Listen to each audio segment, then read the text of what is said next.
Good morning, नमस्कार, जय हिंद, राम राम सभी बच्चों को। कैसे हैं आप सभी? उम्मीद करता हूं अच्छे होंगे, स्वस्थ होंगे, बेहतर होंगे। मैं संदीप सिवाच स्वागत करता हूं आप सभी बच्चों का आज के अपने इस हरियाणा जी के सेशन में। जितने भी बच्चे मेरे साथ लाइव जुड़ चुके हैं, एक बार जल्दी से मेरे को बता दीजिएगा कि ऑडियो वीडियो एकदम परफेक्ट है, क्लियर है, ओके है। और मॉर्निंग की क्लास में हम लोग डिस्ट्रिक्ट कवर करेंगे।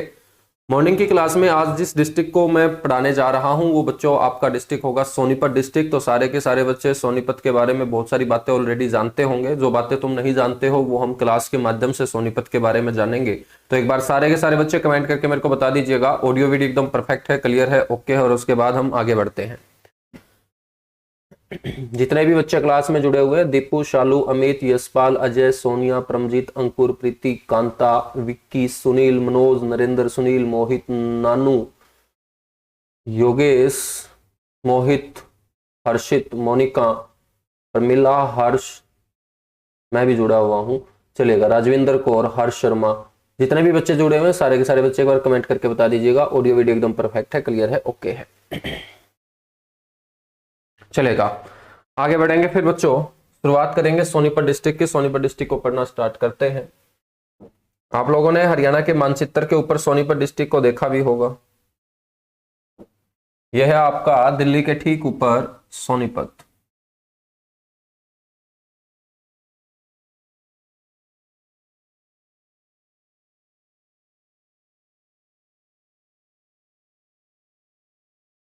ठीक है, यह है आपका डिस्ट्रिक्ट सोनीपत।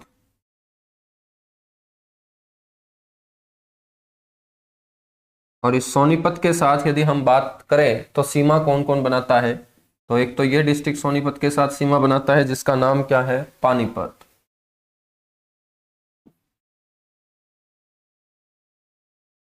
सोनीपत के सिर के ऊपर बैठा है पानीपत और सिर वाली दिशा उत्तर होती है। तो आपसे यदि कोई पूछ ले कि सोनीपत के उत्तर में कौन है तो आप लोग बोलेंगे पानीपत है। बच्चों सोनीपत के ठीक साइड में देखिएगा सीमा बनाता है कौन, रोहतक। सोनीपत किससे अलग हुआ था, रोहतक से ही अलग हुआ था। एक देखिएगा सीमा बनाता है सोनीपत के साथ झज्जर। और सोनीपत के साथ सीमा बनाता है ये ऊपर जो डिस्ट्रिक्ट है आपका, जिसे आप हरियाणा का दिल बोलते हैं, जींद। तो ये चार जो जिले हैं ये सोनीपत के साथ क्या बनाते हैं, सीमा बनाते हैं। इसी सोनीपत की करेंगे चर्चा।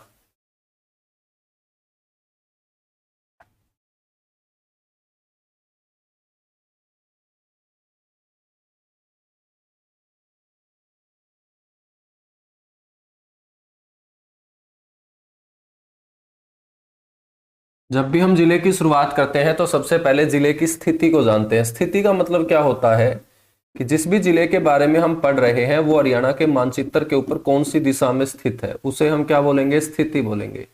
स्थिति का मतलब इंग्लिश में होता है लोकेशन। और किसी भी जमीन की स्थिति यदि किसी जमीन से हम देखते हैं तो हमें पहले वाली जमीन के सेंटर में आना पड़ेगा। हमें हरियाणा से बाकी जिलों की स्थिति देखनी है तो हमें हरियाणा के सेंटर में आना पड़ेगा। और सेंटर में खड़े होके आप लोग सोनीपत को देखोगे तो सोनीपत मेरे बच्चों आप लोगों को नजर आएगा हरियाणा के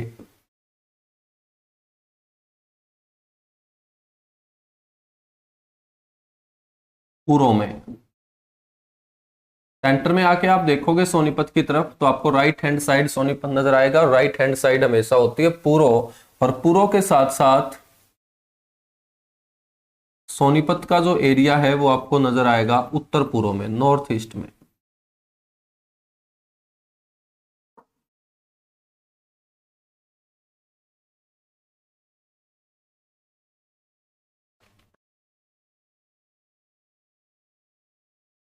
पूर्व और उत्तर पूर्व में स्थित है।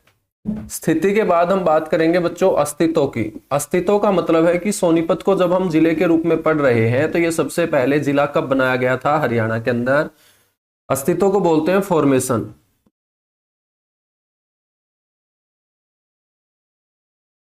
अस्तित्व को बोलते हैं फॉर्मेशन। और ये बनाया गया था जिला कब, 22 दिसंबर 1972 को।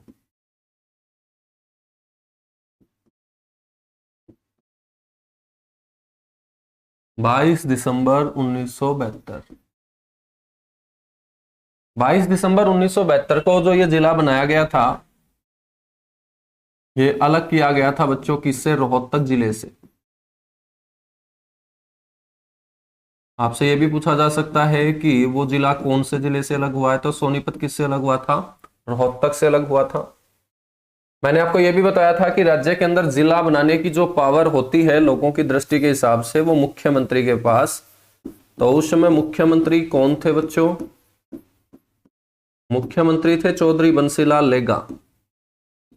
चौधरी बंसीलाल ने ही हरियाणा में सबसे ज्यादा जिले बनाने का काम किया था, इसीलिए इन्हें हरियाणा का विकास पुरुष कहा जाता है। और बंसीलाल ने हरियाणा के 15 में से 6 जिले बनाने का काम किया था। तो चौधरी बंसीलाल लेगा उस समय हरियाणा के क्या हुआ करते थे? सीएम हुआ करते थे, जब भिवानी और सोनीपत 22 दिसंबर 1972 को नए जिलों के रूप में हरियाणा में आए थे। उसके बाद हम बात करते हैं एरिया की, क्षेत्रफल की। बच्चों बात करें तो एरिया कितना है सोनीपत का? प्रेजेंट टाइम में सोनीपत का जो एरिया है वो 2260 स्क्वायर किलोमीटर है। 2260 स्क्वायर किलोमीटर है। बात करें पॉपुलेशन की, जनसंख्या की, जनसंख्या का मतलब लोगों की संख्या, और लोगों की संख्या को देखना है तो लोगों को काउंट करना पड़ेगा, और लोगों को काउंट करना कहलाता है जनगणना। और आज से पहले जनगणना कब हुई थी? 2011 में हुई थी। तो 2011 की जनगणना हरियाणा के कितने जिलों में हुई थी? 21 जिलों में हुई थी। तो कुछ ऐसे जिले जिनकी पॉपुलेशन 15 लाख से अधिक थी, वो हरियाणा में 5 जिले थे। 15 लाख से अधिक जनसंख्या वाले 2011 की जनगणना के आधार पर 5 जिले थे। उन 5 जिलों में एक फरीदाबाद था, एक हिसार था, एक भिवानी था, एक गुड़गांव था और एक करनाल था। तो ये 5 ऐसे जिले थे 2011 की जनगणना में जिनकी पॉपुलेशन 15 लाख से ज्यादा देखी गई थी। और जिन जिलों की पॉपुलेशन 15 लाख से ज्यादा हो जाती है उन्हें हम मेट्रोपॉलिटन जिले भी राज्य के अंदर बोल देते हैं। और 6 ऐसे भी जिले थे जिनकी पॉपुलेशन 10 लाख से क्या थी? कम दर्ज की गई थी। वो 6 जिले जिनकी जनसंख्या 10 लाख से कम रही थी, उसमें मेरे बच्चों एक जिला था आपका पंचकुला, एक जिला था आपका रेवाड़ी, एक जिला था आपका महेंद्रगढ़, एक जिला था आपका कुरुक्षेत्र, एक जिला था झज्जर और एक जिला था फतेहाबाद। तो ये 6 ऐसे जिले जिनकी जनसंख्या 10 लाख से कम, और वो 5 ऐसे जिले जिनकी जनसंख्या 15 लाख से ज्यादा। तो बच्चों बाकी जो जिले होंगे वो कैसे होंगे? वो जिले वो होंगे जिनकी पॉपुलेशन 15 लाख से तो कम थी और 10 लाख से क्या थी? ज्यादा थी। तो आप लोगों को ध्यान रखना है सोनीपत कौन से क्राइटेरिया में फिट बैठता है? 10 लाख से अधिक जनसंख्या वाले जिलों में। तो 15 लाख से तो कम थी इसकी पॉपुलेशन और 10 लाख से क्या थी? ज्यादा थी। तो ध्यान रखेंगे इसकी पॉपुलेशन आपको 10 लाख से अधिक ध्यान रखनी है। उसके बाद हम बात करते हैं यहां पर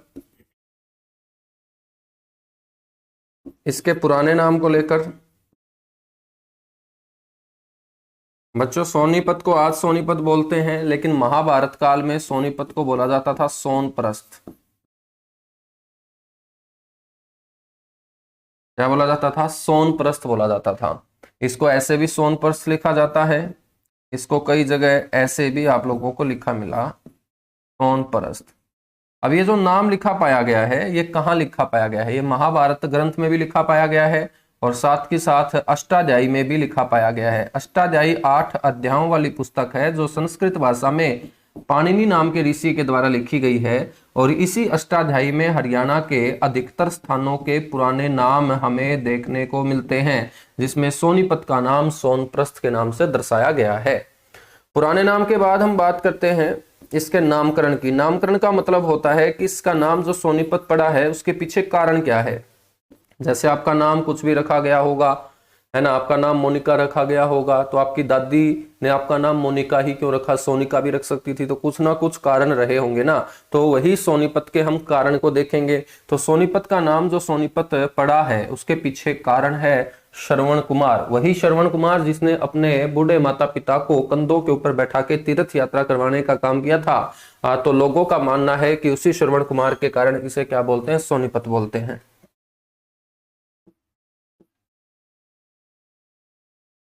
श्रवण कुमार के कारण।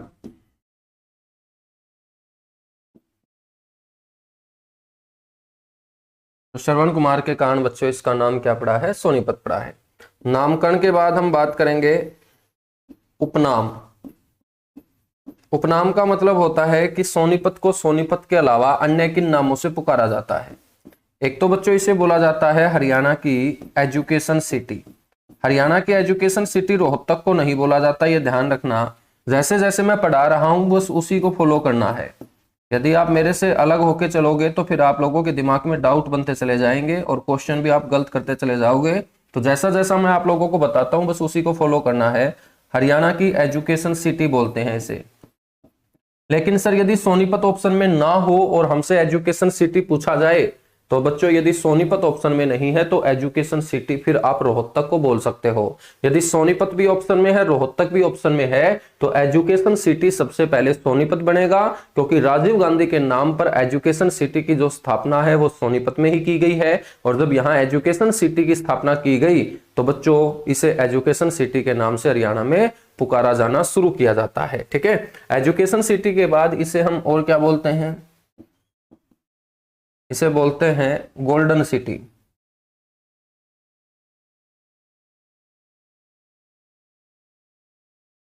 गोल्डन सिटी, या हम इसे और क्या बोल सकते हैं, स्वर्ण नगरी।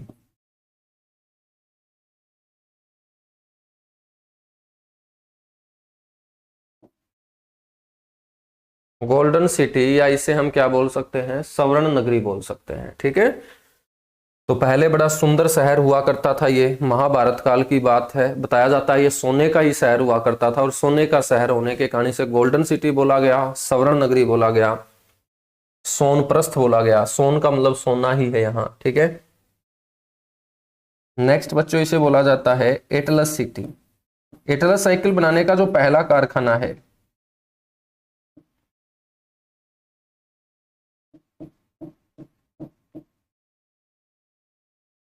वो बच्चों सोनीपत में ही स्थापित किया गया था।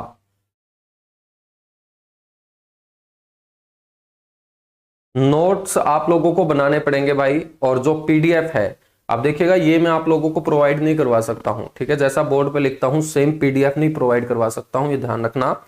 आप लोगों को इसके अलावा एक 199 पेज की पीडीएफ है मेरी, ठीक है, जिसके अंदर सेम बातें होंगी, बस वो मेरी राइटिंग में नहीं है। ठीक है, सेम बातें होंगी बस वो मेरी राइटिंग में नहीं है, तो आप उसका प्रिंट आउट निकलवा लेना।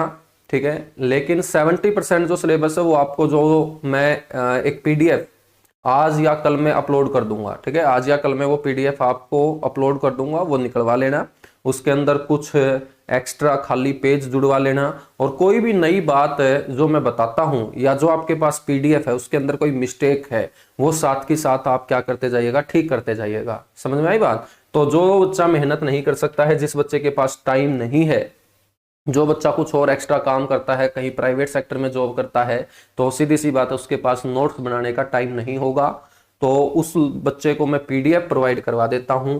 लेकिन जैसा मैं पढ़ाता हूं सेम ऐसा मेरी राइटिंग के अंदर ये कंटेंट मैं आप लोगों को नहीं दे सकता हूं। ठीक है, उसके पीछे बहुत सारे कारण हैं और आप लोग समझ भी गए होंगे कारणों को। तो फटाफट इसको नोट कर लीजिएगा और उसके बाद हम बात करेंगे यहां विधानसभा क्षेत्रों की। बिल्कुल, जो बच्चा नोट्स बना रहा है उसको कोई दिक्कत नहीं आएगी, उसको हरियाणा जीके कभी मुश्किल लगेगी ही नहीं। एक बार मेहनत करनी पड़ेगी आपको मेरे साथ, और जी तोड़ मेहनत करनी पड़ेगी, और वही मेहनत आप लोगों को रिजल्ट भी देगी। क्योंकि देखिएगा कोई भी पीडीएफ आप लेते हो, किसी भी टीचर से लेते हो, तो वो टीचर का कंटेंट है, वो टीचर ने अपने हाथों से लिखा है, तो वो उस टीचर के याद है। अब मैं सारा दिन लिखता रहता हूं तो मेरे ये सारी बातें याद हैं, यदि मैं लिखूंगा ही नहीं तो अपने आप मैं भूलता चला जाऊंगा इन बातों को। तो तुम लोग भी लिखने की आदत रखो।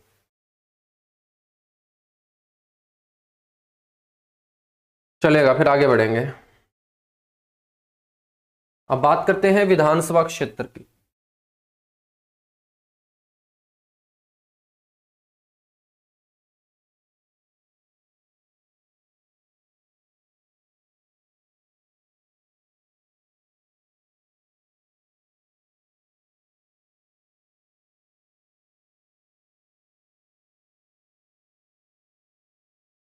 बात करते हैं विधानसभा क्षेत्र की, और विधानसभा क्षेत्र यहाँ 6 हैं बच्चों। तो हरियाणा में सबसे ज्यादा विधानसभा क्षेत्र कहाँ है सर? हिसार में है। 7 विधानसभा क्षेत्र है, 90 में से हिसार जिले में। तो हिसार के बाद सबसे ज्यादा विधानसभा क्षेत्र या तो फरीदाबाद जिले में है या सोनीपत में। और सोनीपत और फरीदाबाद दोनों ऐसे जिले हैं जहां पर विधानसभा क्षेत्रों की संख्या कितनी है? 6 है। तो बच्चों ये जो विधानसभा क्षेत्र है इनमें सबसे पहले आपको ध्यान रखना है सोनीपत। सोनीपत। अब जो विधानसभा चल रही है चंडीगढ़ में वो 14वीं विधानसभा है, और 14वीं विधानसभा के जो चुनाव हुए, इलेक्शन हुए, जहां आप लोग भी वोट डाल के आए, वो 21 अक्टूबर 2019 को हुए थे। 24 अक्टूबर 2019 को परिणाम आया था, रिजल्ट आया था। तो सोनीपत से जनता ने किसे चुना? सुरेंद्र पंवार को।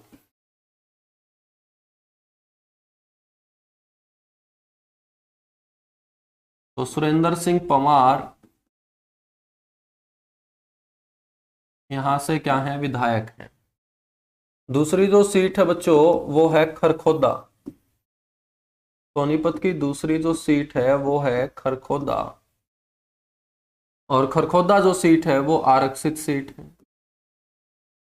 खरखोदा कैसी सीट है? आरक्षित सीट है, रिजर्व सीट है। और हरियाणा में रिजर्व सीट कितनी है? 17 है। वो 17 जिलों से ली गई है। तो सोनीपत के हिस्से कौन सी रिजर्व सीट आई? खरखोदा। और खरखोदा से विधायक कौन है? कांग्रेस पार्टी के जयवीर सिंह हैं। मैं आपको 90 के 90 विधानसभा क्षेत्र जब पढ़ा दूंगा और वहां से 90 विधायक आप लोगों को पढ़ा दूंगा, तो पेपर के अंदर जब भी विधायक से क्वेश्चन आए या विधानसभा क्षेत्र से क्वेश्चन आए तो आपका यहां से कवर होगा। तीसरा जो विधानसभा क्षेत्र है वो है गोहाना। गोहाना, और गोहाना से कौन है बच्चों? जगबीर मलिक।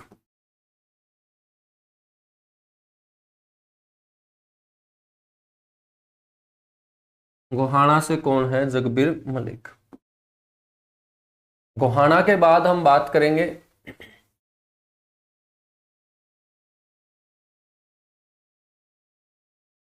राई की। राई से है मोहनलाल बड़ोली।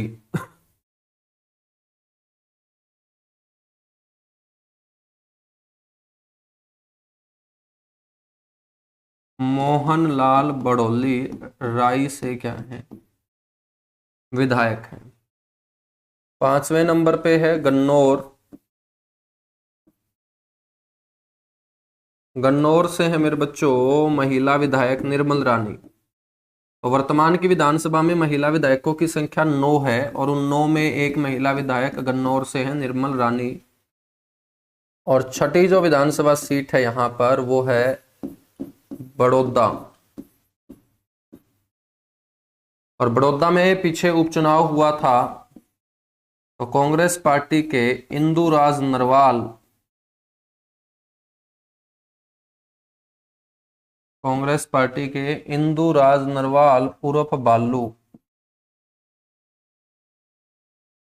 ने बच्चों जीत दर्ज की थी। ठीक है, तो ये 6 विधानसभा क्षेत्र आपको ध्यान रखने हैं। 6 विधानसभा क्षेत्र के बाद हम बात करते हैं तहसील की। और तहसील का मुखिया बताने की जरूरत नहीं है, कौन होता है तहसील का मुखिया? होता है सर तहसीलदार।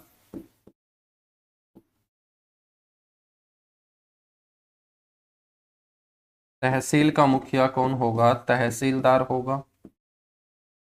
और यहां पर तहसीलों की संख्या जो है वो कितनी है सर? 4 है।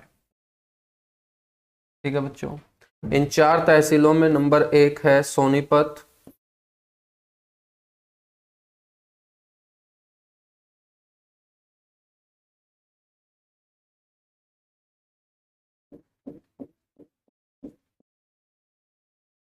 नंबर 1 है सोनीपत। नंबर 2 है मेरे बच्चों गन्नौर। नंबर 3 है खरखोदा।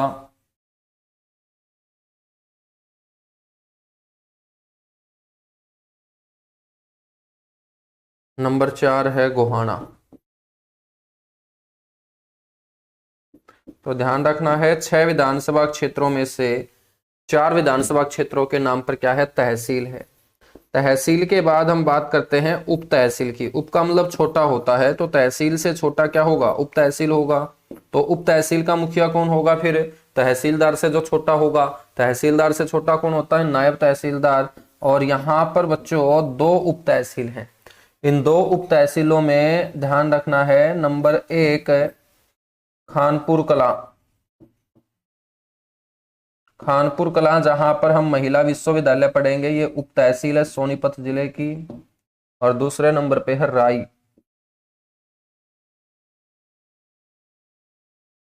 दूसरे नंबर पे क्या है? राई है बच्चों। तो ये यहां पर क्या रहेंगी? उप तहसील रहेंगी, ठीक है। अब हम बात करते हैं यहां पर उद्योग धंधों की।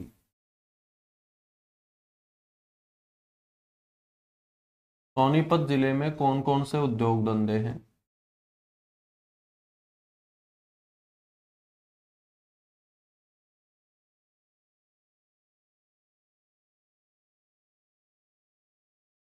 उद्योग धंधों में सबसे पहले आपको ध्यान रखना है यहां पर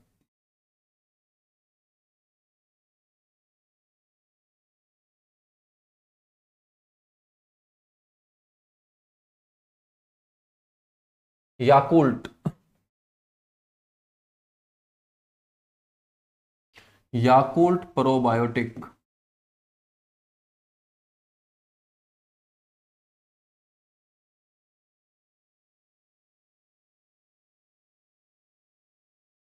यह आपके सीईटी के पेपर में पूछा गया था बच्चों। याकुल्ट प्रोबायोटिक ड्रिंक्स, ये सोनीपत के अंदर है। आपके सीईटी के अंदर ये क्वेश्चन पूछा गया था, ये ध्यान रखना, ठीक है। याकुल्ट प्रोबायोटिक ड्रिंक्स सोनीपत, और याकुल्ट कंपनी है जापान की।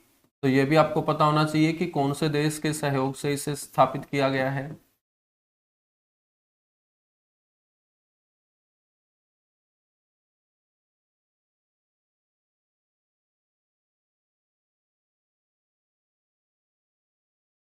जापान देश के सहयोग से इसे किया गया है यहां पर स्थापित।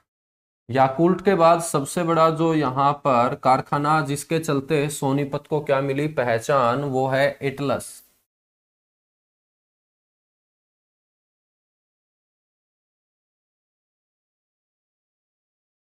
एटलस साइकिल उद्योग।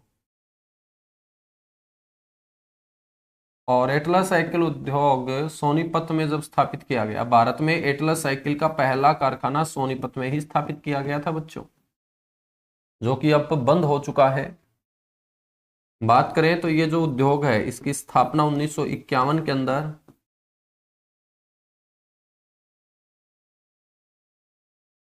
जानकी दास कपूर के द्वारा की गई थी।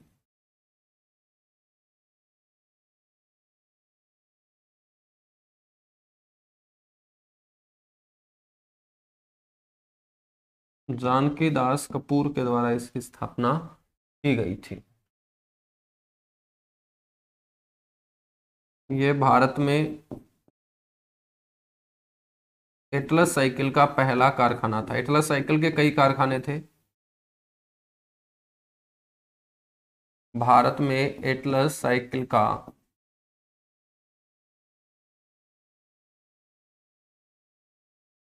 प्रथम कारखाना, जो प्रथम होता है वो सबसे पुराना भी होता है। आपसे ये भी पूछ लेगा कि एटलस साइकिल का सबसे पुराना कारखाना कहाँ स्थापित किया गया था? सोनीपत में, ठीक है बच्चों। नेक्स्ट है रेल कोच फैक्ट्री।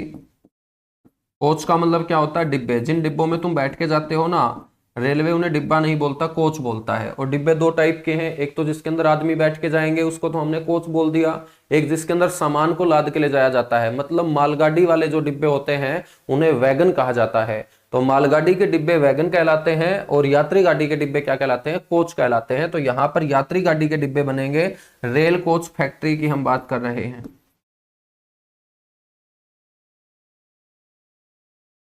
बड़ी गांव।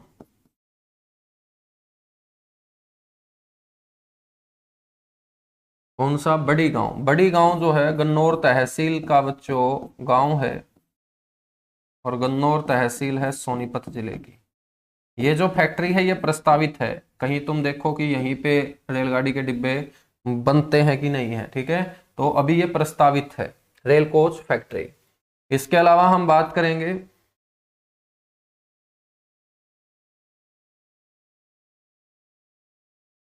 मारुति प्लांट। मारुति सुजुकी आप सभी ने सुना ही होगा और जानते भी होंगे कि भारत की सबसे ज्यादा गाड़ियां बनाने वाली कंपनी है और भारत की पहली कंपनी है जिसने गाड़ी बनाई थी मारुति। ठीक है, बिल्कुल। तो मारुति जो प्लांट है बच्चों, ये खरखोदा के अंदर बनना शुरू हो चुका है और खरखोदा सोनीपत का हिस्सा है। ये भी आपको ध्यान रखना है, ये मारुति का सबसे बड़ा प्लांट होगा अब तक का।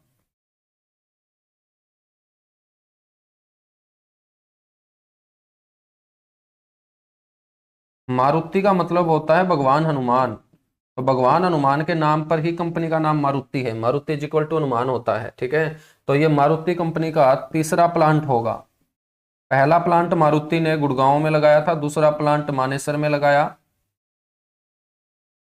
और मारुति कंपनी का तीसरा मैन्युफैक्चरिंग प्लांट होगा ये।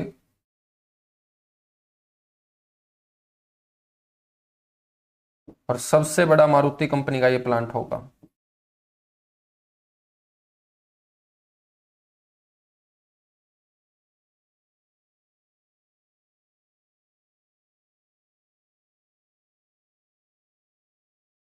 जहां एक साथ बड़ी संख्या में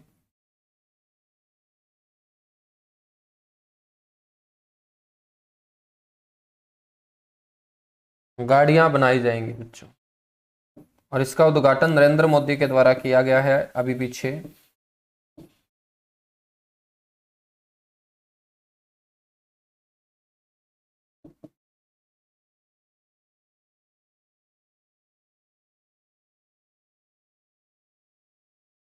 एक साथ गाड़ियां बनाई जाएंगी। ठीक है, बिल्कुल। 1951, 51 और 52 के अंदर पहली साइकिल बनी थी। 52 के अंदर पहली साइकिल बनी थी। 58 के अंदर पहली साइकिल को निर्यात किया गया था, विदेशों में भेजा गया था। और अब ये एटलस साइकिल का कारखाना बंद हो चुका है और एटलस साइकिल के सारे ही कारखाने बंद हो चुके हैं। तो आप लोग यदि मार्केट में जाके एटलस साइकिल मांगोगे ना, तो सामने वाला बोलेगा कि अब एटलस साइकिल आते ही नहीं है। आएंगे कहां से जब सारे के सारे प्लांट बंद हो चुके हैं। ठीक है, तो सोनीपत वाला प्लांट भी अपना बंद हो चुका है, जो भारत का पहला साइकिल बनाने का प्लांट था एटलस कंपनी का। 1951 में ये बनाया गया था प्लांट और इस प्लांट में पहली साइकिल 1952 में बनी थी। और पहली साइकिल जो विदेशों के अंदर निर्यात की गई, एक्सपोर्ट की गई बच्चों, वो 1958 में एटलस साइकिल कंपनी ने अपनी साइकिल को एक्सपोर्ट करने का भी काम किया था। तो ये दो बातें और जोड़ना चाहो तो जोड़ सकते हो। साइकिल का निर्माण 1952 में, साइकिल का निर्यात 1958 के अंदर, 1958 के अंदर।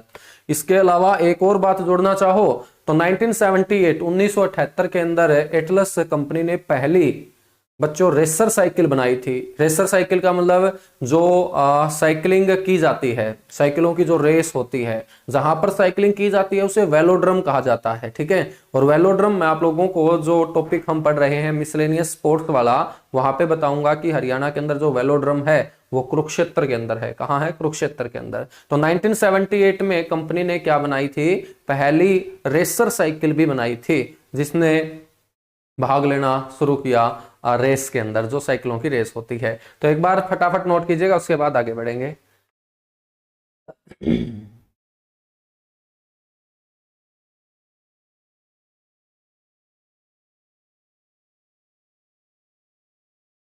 अच्छा, क्लास डाउनलोड हो जाती है लेकिन विदाउट नेट के नहीं चलती, फिर फायदा क्या हुआ डाउनलोड करने का?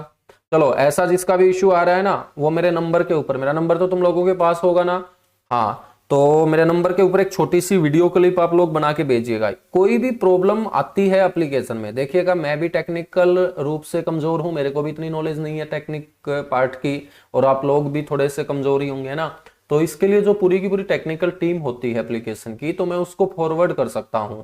और आसान हो जाता है समझना। जब आप कोई भी इश्यू आता है उसका, या तो आप फोटो या बच्चे उसकी छोटी सी 5-10 सेकंड की वीडियो क्लिप, जैसे जैसा इश्यू आता है ना, यदि वो वीडियो क्लिप भेज दो तो फिर आपका जो प्रॉब्लम है उसको सोल्व आउट होने में देरी नहीं लगेगी। ठीक है, तो मेरे नंबर के ऊपर यदि कोई भी इश्यू आता है तो डायरेक्ट आप छोटी सी वीडियो क्लिप बनाओ, दूसरे मोबाइल से बनाओ। स्नैपशॉट नहीं लिया जा रहा है तो दूसरे मोबाइल से फोटो लो, घर में 4-4 फोन होते हैं। ठीक है, तो वो भेज दिया करो।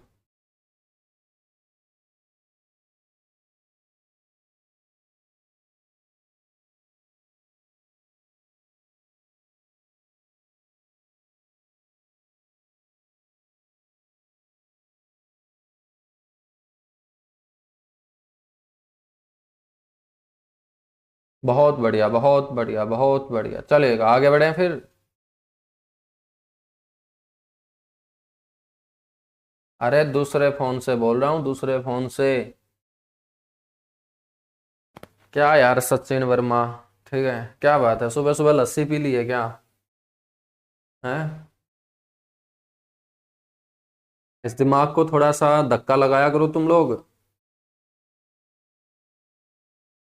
चलो, उद्योग धंधों के बाद हम बात कर लेते हैं यहाँ पर। अब किस बात की करें, बात चर्चा कर लेते हैं मंदिरों की। मंदिरों में जाना बड़ा जरूरी है भाई। इस उम्र में मंदिरों में जाओगे तो बुढ़ापे में दुखों से बच जाओगे, लेकिन यदि बुढ़ापों में मंदिरों का सहारा लेना पड़ गया तो इसका मतलब जवानी आप लोगों ने मंदिरों में कभी बिताई ही नहीं है, ठीक है? तो थोड़ी बहुत जवानी जो है वो मंदिरों में भी बिता लेना। मंदिरों की बात करेंगे। मंदिर का मतलब क्या होता है? मंदिर का मतलब होता है वो इमारत, वो घर जो हमारे मन के साथ अटैच हो जाए। मंदिर सिर्फ भगवान का ही दरबार नहीं होते, ठीक है बच्चों। वो घर, वो इमारत जो हमारे मन के साथ, दिल के साथ अटैच हो, उस इमारत को देखते ही दिल से रिस्पेक्ट निकले, उसी को हम क्या बोलते हैं? मंदिर। जिन स्कूलों में तुम पढ़े होंगे, आज भी यदि उन स्कूलों से आप गुजरते हो तो उन स्कूलों की इमारतों को देख के अपने आप सारी पहले की बातें याद आ जाती है, उन इमारतों के प्रति रिस्पेक्ट निकलती है। तो बच्चों वो भी हमारे क्या है? मंदिर हैं, और उन्हें हम शिक्षा का मंदिर बोलते हैं, ठीक है? तो ये जो मंदिर होंगे ये आस्था वाले मंदिर होंगे जहां पर भगवान हमारे रखे जाते हैं। बच्चों सबसे पहला जो मंदिर होगा वो है यहाँ एटलस मंदिर। अब सर ये कैसा मंदिर हुआ? एटलस मंदिर में क्या एटलस साइकिल के ऊपर प्रसाद चढ़ाया जाता है? बिल्कुल भी ऐसा नहीं है भाई। एटलस मंदिर जो है ना ये सोनीपत में है। अब इसका नाम एटलस मंदिर क्यों पड़ा? क्योंकि ये मंदिर उस रोड के ऊपर है जो रोड एटलस साइकिल बनाने वाले कारखाने की तरफ जाता है। उस रोड के ऊपर होने के कारण लोगों ने इस मंदिर का नाम एटलस मंदिर पुकारना क्या कर दिया? शुरू कर दिया। क्या कर दिया? शुरू कर दिया, ठीक है। लेकिन ये मंदिर सर कौन से भगवान को समर्पित है? तो ये मंदिर जो है ये भगवान श्री राम को समर्पित है।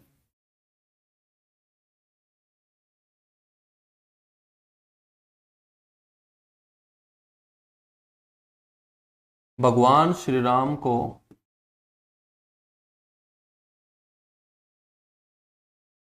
समर्पित है। एटलस भी भगवान का ही नाम है। एटलस भी भगवान ही है। एटलस नाम के भगवान भी हुए हैं। ये ध्यान रखना, भगवान श्री राम को समर्पित है।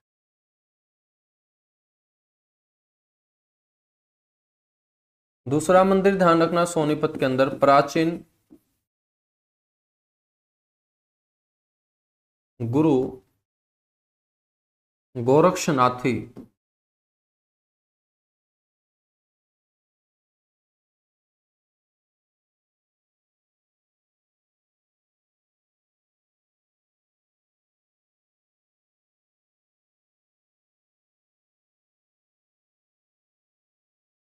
प्राचीन गुरु गोरक्षनाथी मंदिर मेरे बच्चों आप लोगों को ध्यान रखना है। ये गोई गांव के अंदर है।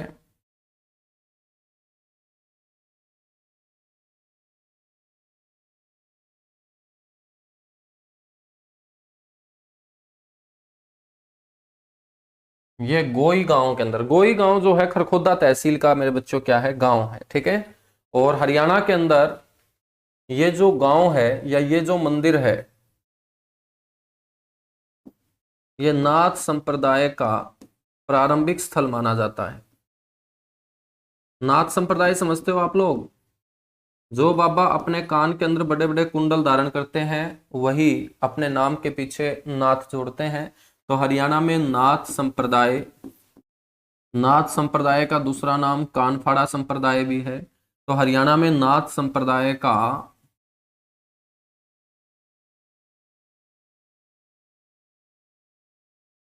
आरंभिक स्थल,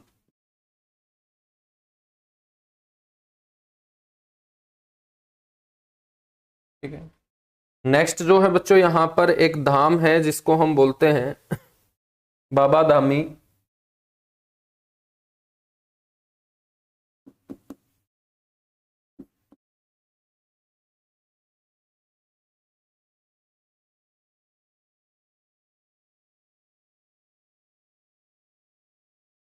बाबा धामी धाम ये जमालपुरा गांव के अंदर है।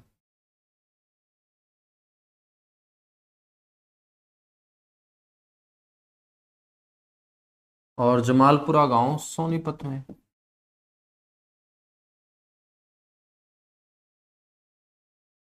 ठीक है, बाबा दामी धाम जमालपुरा गांव सोनीपत के अंदर आप लोगों को ध्यान रखना है।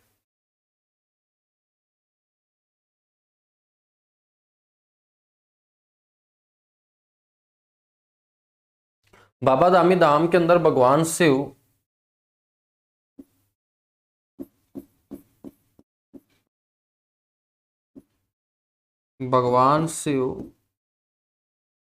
व भगवान हनुमान,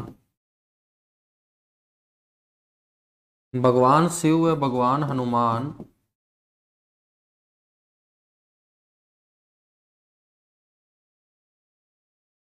ये मूर्तियां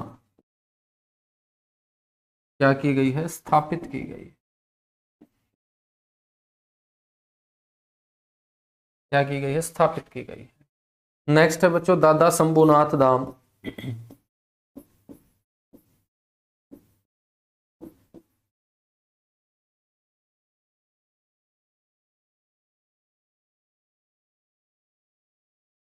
और दादा शंभुनाथ जो धाम है ये आपका नाहरी गांव में है।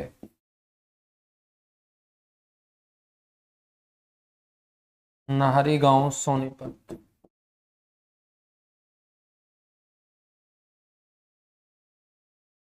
तो ये आपको धाम यहाँ पे बच्चों क्या है ध्यान रख लेने हैं। ठीक है।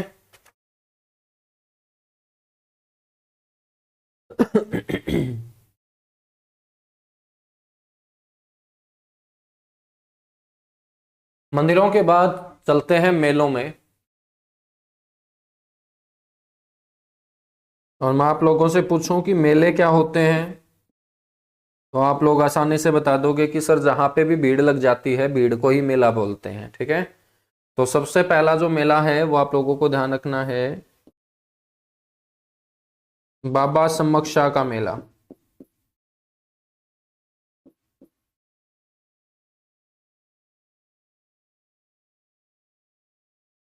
बाबा सम्मक का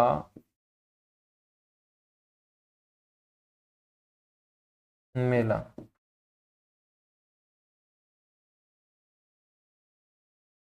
और बाबा सम्मक का मेला लगता है खुबड़ू गांव में।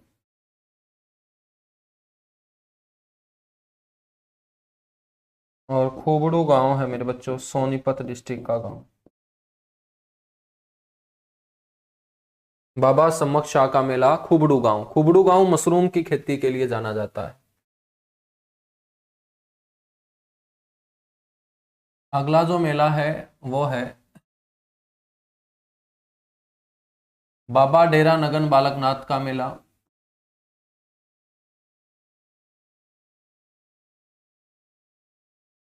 बाबा डेरा नगन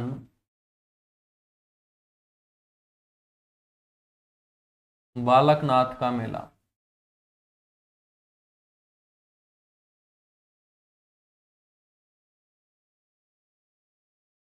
बच्चों ये रबड़ा गांव के अंदर लगता है।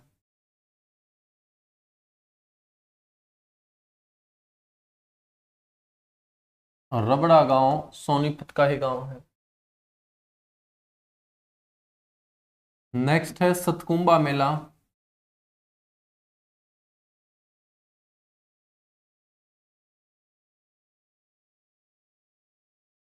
सतकुंबा का जो मेला है ये आपका खेड़ी गुजरान गांव में लगता है। ये बड़ा इंपॉर्टेंट मेला है और कई बार पेपरों में पूछा गया है, तो इसको अच्छे से याद रख लेना, खेड़ी गुजरान गांव।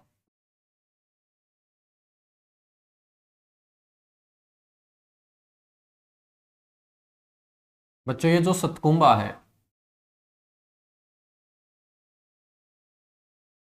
इसके पुराने नाम आपको ध्यान रखने हैं।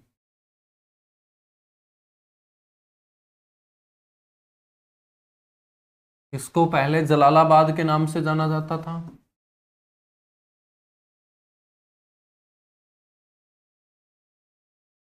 और मायना कोए के नाम से जाना जाता था। जलालाबाद और मायनाकोई। ठीक है। एक मेला है रक्षाबंधन का मेला।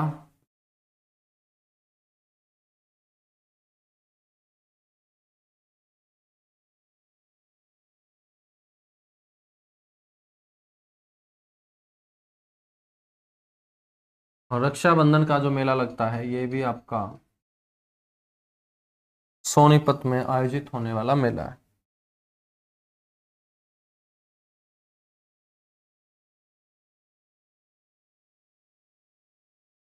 ठीक है। तो ये मेले आप लोगों को ध्यान रखने हैं यहाँ पर।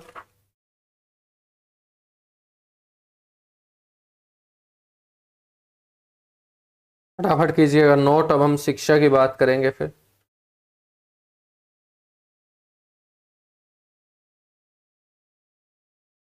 बहुत अच्छे, बहुत अच्छे। चलेगा। एक और मेला बोल रहा है तो बाबा जिंदा मेला भी याद रख लेना। ये भी कई बार पेपर में पूछा गया है। बाबा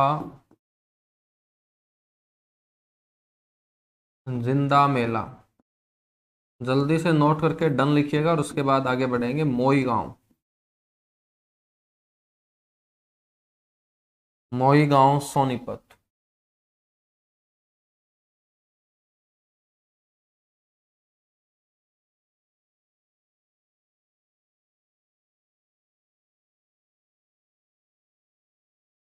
मेलों के बाद हम यहाँ पर शिक्षा और संस्थानों की बात करेंगे, फिर पर्यटन स्थलों की बात करेंगे, फिर व्यक्तित्व की बात करेंगे और उसके बाद लास्ट में बात किसकी करेंगे? महत्वपूर्ण तथ्यों की करेंगे।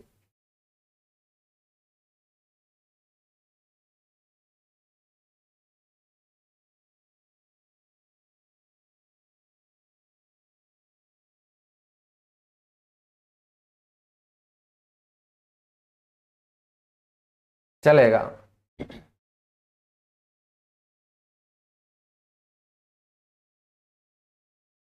ज्योति मलिक बोल रही है सर मैं मॉर्निंग में सेशन नहीं ले सकती हूँ, प्लीज इवनिंग में सेशन करो।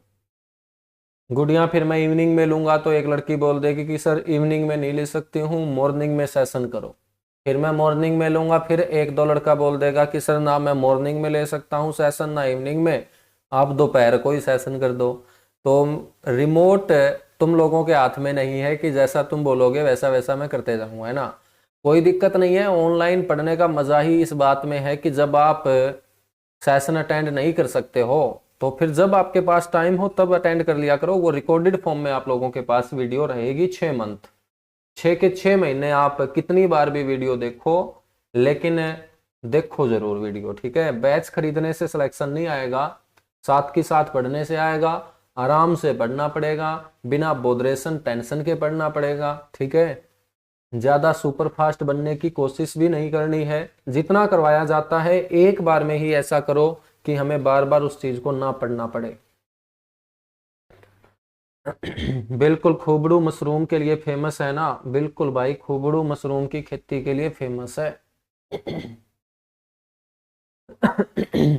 ठीक है ज्योति, कोई दिक्कत नहीं है। रिकॉर्डेड वीडियो देख लिया अगर गुड़िया, टाइम नहीं है तो मैं समझ सकता हूँ। देखिएगा हर टाइप का बच्चा ऑनलाइन जुड़ा होता है। कोई प्राइवेट सेक्टर में जॉब करता है, जो लड़कियां जिनकी शादी हो रखी होगी, उन बेचारियों को अपनी सासुओं से भी डर लगता होगा, उनको काम धंधा भी घर का करना पड़ता है। ठीक है। हालांकि आजकल सासू ज्यादा डरती है बहुओं से। तो जितने भी लड़कियां हैं जिनकी शादी हो रखी है, टेंशन मत लो, तुम लोगों के लिए ही खास तौर पे ये बैच चलाया गया है कि सासुओं के चंगुल से तुम्हें छुटाया जाए, तुम आत्मनिर्भर बन सको, नौकरी लग सको।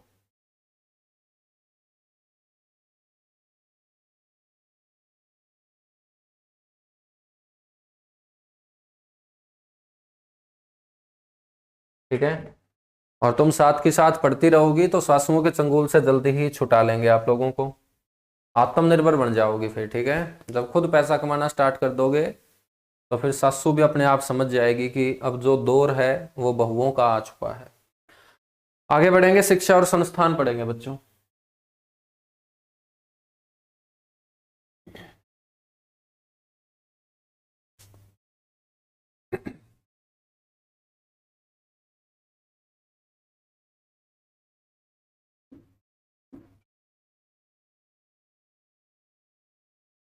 शिक्षा और संस्थान। शिक्षा में यहाँ बहुत सारी बातें होंगी, तभी तो इसे एजुकेशन सिटी बोलेंगे। और उन बहुत सारी बातों में सबसे पहले मैं आप लोगों को बताता हूं, यहाँ पर एक स्कूल, वो कल हमने पढ़ा भी था स्पोर्ट्स वाले टॉपिक में, मोतीलाल नेहरू स्पोर्ट्स स्कूल।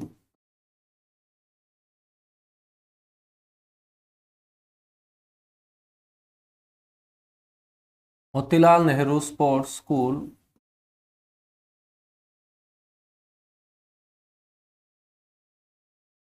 बच्चों ये राई के अंदर है और राई सोनीपत में है।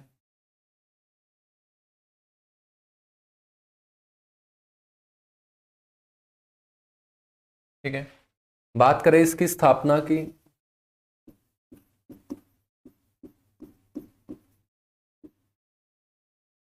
तो इसकी जो स्थापना है वो 1973 में की गई थी। स्थापना जो है वो 1973 में की गई थी। ठीक है बच्चों, अब इसे खेल विश्वविद्यालय में बदल दिया गया है। अब इसे खेल विश्वविद्यालय के अंदर स्पोर्ट्स यूनिवर्सिटी का इसे दर्जा दे दिया गया।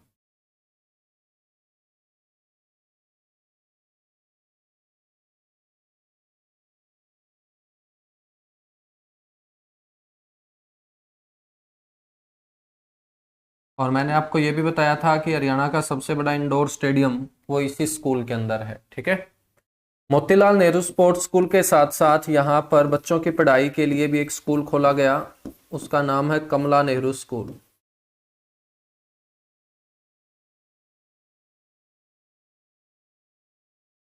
कमला नेहरू स्कूल भी आपका कहाँ है? राई के अंदर है। और राई कहाँ है? सोनीपत में है। और सोनीपत कहाँ है? पूरो में है। और पूरो कहाँ है? राइट हैंड साइड है। कमला नेहरू स्कूल की जो स्थापना है बच्चों वो कब की गई थी? 1974 के अंदर की गई थी। 1974 के अंदर इसे बनाया गया था। इसके बाद हम बात करते हैं यहां पर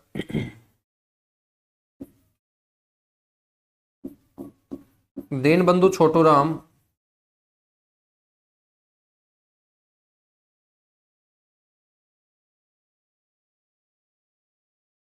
Deenbandhu Chhotu Ram science and technology. Science and technology को हिंदी में बोलते हैं विज्ञान एवं प्रौद्योगिकी। टेक्नोलॉजी को हिंदी में प्रौद्योगिकी कहा जाता है। इंग्लिश वाले इसको टेक्नोलॉजी बोल देते हैं। दीनबंधु छोटूराम विज्ञान एवं प्रौद्योगिकी विश्वविद्यालय।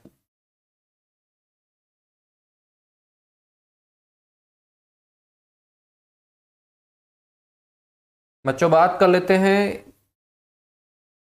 ये है कहां पर? मुरथल के अंदर ये बना हुआ है विश्वविद्यालय, और मुरथल है सोनीपत के अंदर। ठीक है, इसकी जो स्थापना हुई थी सबसे पहले वो 1987 के अंदर हुई थी, और ये एक इंजीनियरिंग कॉलेज के रूप में स्थापित किया गया था हरियाणा सरकार के द्वारा। तो स्थापना 1987 इंजीनियरिंग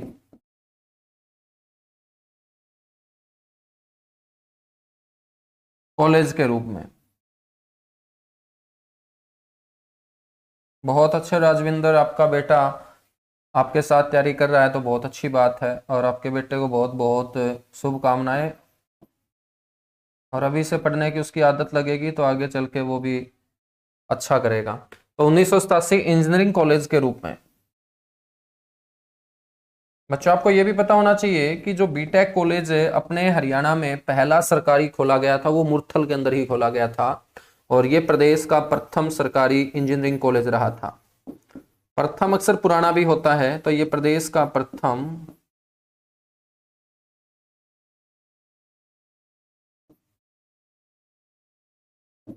सरकारी इंजीनियरिंग कॉलेज रहा है।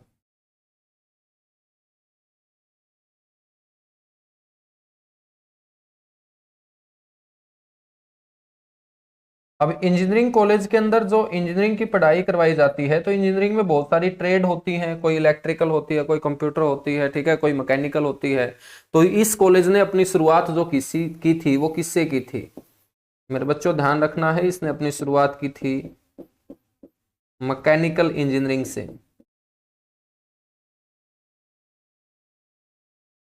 शुरुआत सबसे पहले आपसे पूछ लिया जाए कि इसने अपनी शुरुआत किससे की थी?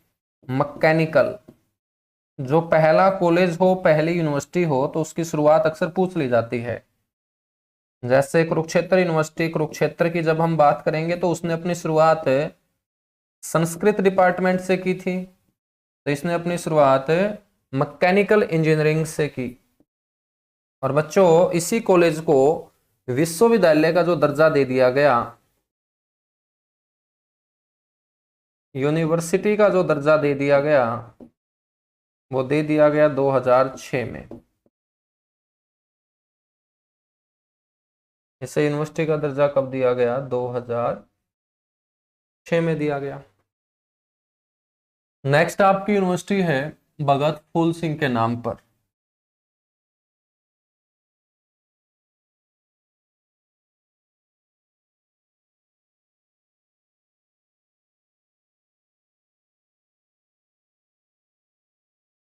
भगत फूल सिंह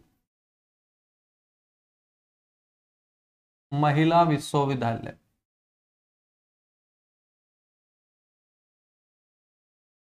सिर्फ लड़कियों के लिए यहाँ पर बच्चों पढ़ाई की सुविधा है। भगत फूल सिंह महिला विश्वविद्यालय खानपुर कला के अंदर ये यूनिवर्सिटी बनी हुई है। बात करें भगत फूल सिंह की, तो भगत फूल सिंह एक बहुत बड़े आर्य समाजी थे। भगत फूल सिंह ने समाज में पिछड़ती हुई महिलाओं को ऊपर उठाने के लिए लड़कियों हेतु शिक्षा के लिए एक गुरुकुल की स्थापना की थी। तो सोनीपत में लड़कियों के लिए जो कन्या गुरुकुल खोलने का काम किया गया था पहला, वो आर्य समाज के रास्ते पे चलने वाले भगत फूल सिंह के द्वारा किया गया था। भगत फूल सिंह की बाद में बच्चों एक विशेष धर्म के लोगों के द्वारा गोली मारकर इनकी हत्या कर दी जाती है। उसके बाद इस गुरुकुल को आगे बढ़ाने का जो काम किया वो इनकी बेटी ने किया, उसका नाम नल सुभाषिनी था। नल सुभाषिनी जो इनकी बेटी थी, जो चाहती थी कि लड़कियां शिक्षा के क्षेत्र में आगे बढ़े, तो इस गुरुकुल को इस नल सुभाषिनी ने कॉलेज के रूप में कन्वर्ट करवाया और ये लड़कियों के लिए फिर कॉलेज बना दिया गया। और इसी कॉलेज को, जो लड़कियों का कॉलेज बनवाया बच्चों नल सुभाषिनी ने, इसी को 2006 के अंदर यूनिवर्सिटी में कन्वर्ट करवाने का श्रेय भी नल सुभाषिनी को जाता है। नल सुभाषिनी ने जब समाज में लड़कियों के लिए इतना अच्छा काम किया शिक्षा के क्षेत्र में, तो उनको देश का चौथा सबसे बड़ा सम्मान पद्मश्री दे दिया गया। और वो हरियाणा की पहली ऐसी महिला है जिसको पद्मश्री से नवाजा गया हो, वो भगत फूल सिंह की बेटी नल सुभाषिनी है। कौन है? नल सुभाषिनी, जिसे 1976 के अंदर पद्मश्री से सम्मानित किया गया था। तो भगत फूल सिंह महिला विश्वविद्यालय की मैंने आप लोगों को कहानी बताई है। आपसे पूछ ले कि इसकी स्थापना कब की गई थी, तो बच्चों स्थापना वर्ष रहेगा 2006।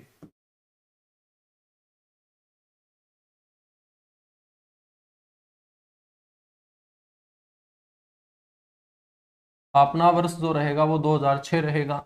और ये उत्तर भारत का सबसे बड़ा महिला विश्वविद्यालय है।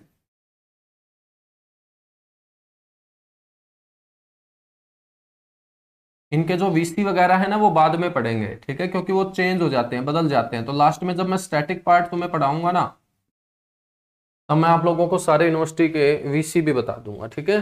तो उत्तर भारत का सबसे बड़ा महिला विश्वविद्यालय है ये।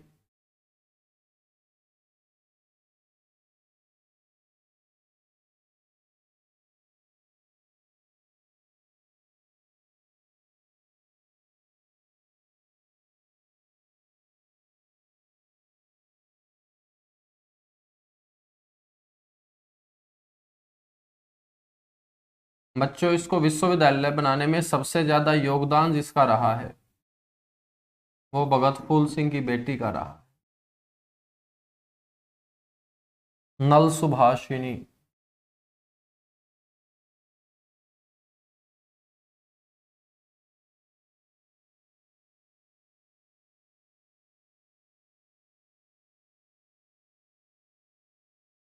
भगत फूल सिंह के बाद नेक्स्ट जो यूनिवर्सिटी है वो है डॉक्टर भीमराव अंबेडकर कानून विश्वविद्यालय। संविधान के निर्माता डॉक्टर भीमराव अंबेडकर।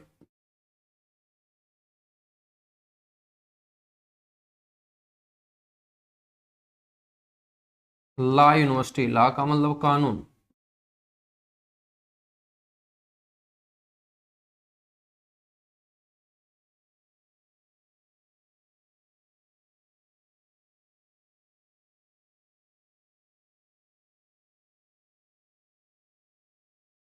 सोनीपत। ये यूनिवर्सिटी जो बनी बच्चों,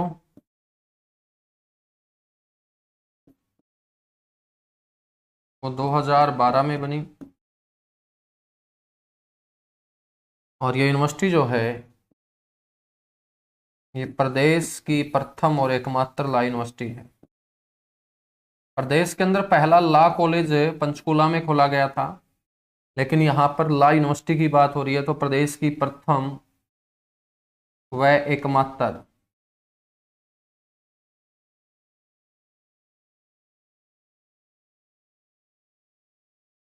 ला यूनिवर्सिटी है ये सोनीपत की, डॉक्टर भीमराव अंबेडकर ला यूनिवर्सिटी।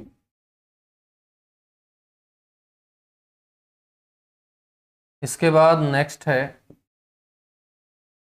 पंडित लक्ष्मीचंद, जो सोनीपत के जाटी कलां गांव के अंदर पैदा हुए Pandit Lakshmichand.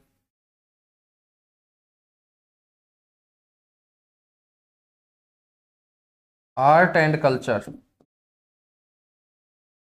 Art and culture Hindi में बोल देंगे कला व संस्कृति, स्टेट यूनिवर्सिटी।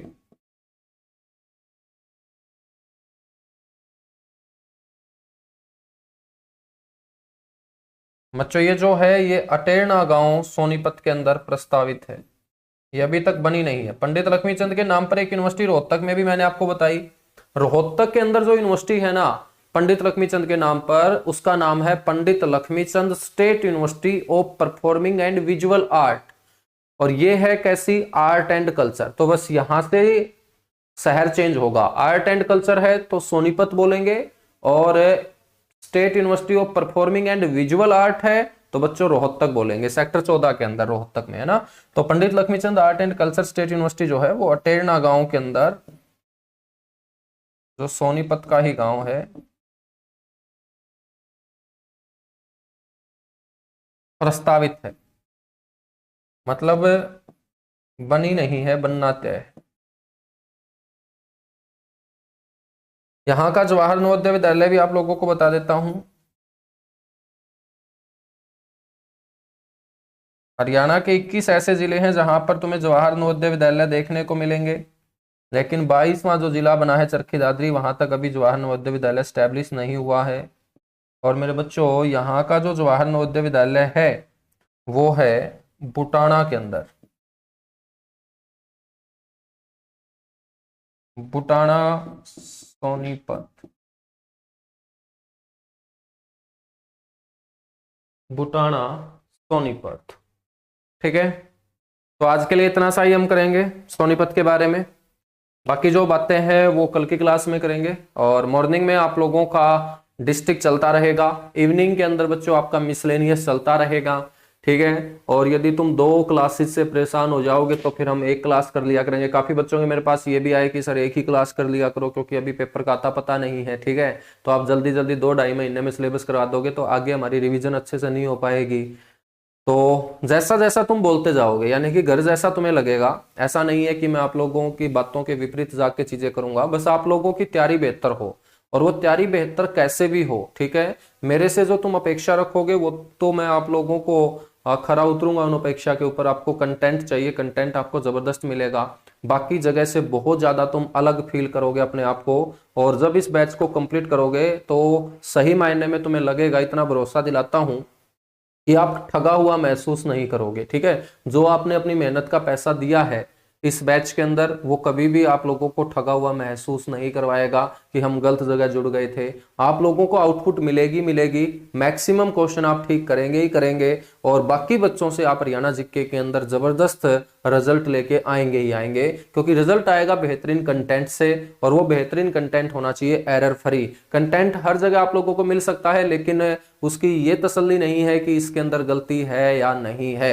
तो एरर फ्री कंटेंट आप लोगों को अच्छे तरीके से डिलीवर मैं करता रहूंगा, और आप लोग ऐसे ही जी तोड़ मेहनत करते रहिएगा। मेहनत ही एक गरीब बच्चे के पास विकल्प है आगे बढ़ने का, बाकी और उसके पास कोई विकल्प है नहीं। ठीक है, हम सारे के सारे एवरेज फैमिली से ही आते हैं, तो एवरेज फैमिली या जो गरीब परिवारों से हैं बच्चों, आप लोगों को पढ़ाई को तवज्जो देनी है। ठीक है, बाकी बातों को भी आप साथ लेके चलिएगा, मनोरंजन कीजिएगा, खेलिएगा, कूदिएगा, फिल्में देखिएगा, मार्केट में घूमिएगा, सारे काम कीजिएगा, वो भी करने जरूरी है, क्योंकि ये उम्र ही ऐसी है कि इस उम्र में नहीं करेंगे तो फिर कब करेंगे। ठीक है, लेकिन साथ ही साथ बाकी कामों के आप पढ़ाई को भी प्रेफरेंस दीजिएगा। आप 2 घंटे खेलते हैं तो 2 घंटे पढ़िएगा, 2 घंटे मूवी देखते हैं तो 2 घंटे पढ़िएगा। समझ में आई बात? तो जैसा आप बाकी कामों में दिलचस्पी रखते हैं तो सेम उसी के ऊपर आप लोगों को पढ़ाई में दिलचस्पी रखनी है। ऐसा नहीं है कि तुम 2 घंटे फिल्म देखते हो और 1 घंटा पढ़ते हो, ये गलत बात है। ठीक है, तुम बच्चों 2 घंटे फिल्म देखते हो ना, तो कम से कम 2 घंटे पढ़ना भी जरूरी है, चाहे 3 घंटे मत पढ़ना, 2 घंटे पढ़ लेना। समझ में आई बात? चलेगा, थैंक यू, बाय बाय।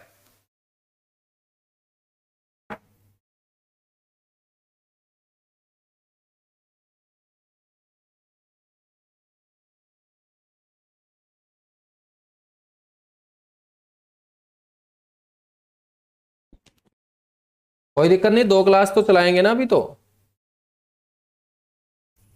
ठीक है, 2 क्लास तो चलाएंगे, कोई इश्यू नहीं है। वो तो मैं आप लोगों के ऊपर छोड़ रहा था ना, कि आप लोग यदि नहीं चाहोगे तो ऐसा नहीं है कि मैं आपके ऊपर थोपूंगा। ठीक है, आगे यदि पेपर जल्दी आ जाता है तो क्या पता मेरे को 3 क्लास भी करनी पड़ जाए, तो वो टेंशन छोड़ दीजिएगा ना।